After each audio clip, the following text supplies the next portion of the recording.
تقدیر سے لڑنے کی بجائے تقدیر بنانے والے سے دوستی کر لی جائے تو بن مانگے سب ملے گا۔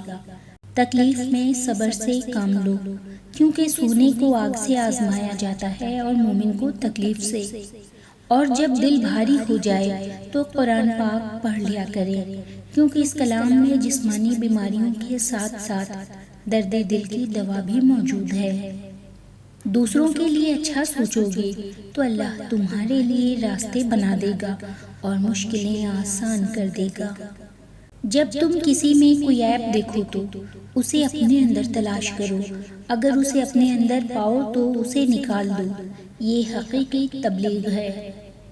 رب العزت کا دروازہ کبھی بند نہیں ہوتا، لینے والے ہی دروازہ کھٹکھٹانا بھول جاتے ہیں۔ اس کائنات میں صرف اللہ کی رحمت کی دکان ایسی ہے جہاں خریداری کے لیے اگر جیب میں کوئی نیکی نہیں تو آپ ہاتھوں پہ چند آنسو رکھ کے جو چاہے لے لے۔ بے شک اللہ بڑا مہربان اور نہایت رحم والا ہے۔ اے ایمان والو، جب جمعہ کے دن نماز کے لیے اذان دی جاتی ہے تو ذکر الہی کی طرف لپکو اور خرید و فروخت چھوڑ دو، تمہارے لیے یہی بات بہتر ہے اگر تم علم رکھتے ہو۔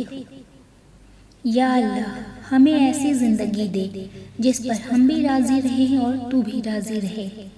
یا رب کریم، تو ہمارے قلب و نظر کا مالک ہے، ہمیں ہدایت کی دولت سے مالا مال فرما، کیونکہ تو جس سے خوش ہوتا ہے اس کا ہدایت پر چلنا آسان بنا دیتا ہے۔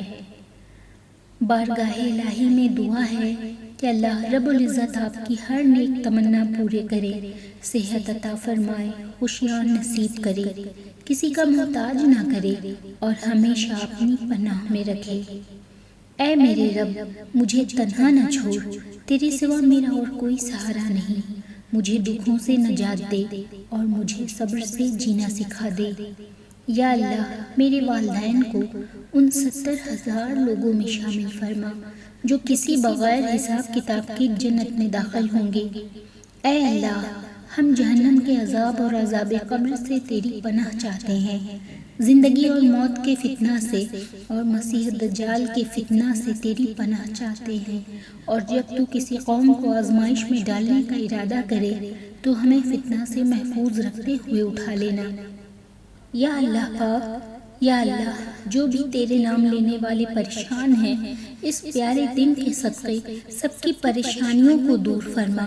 آمین ثم آمین۔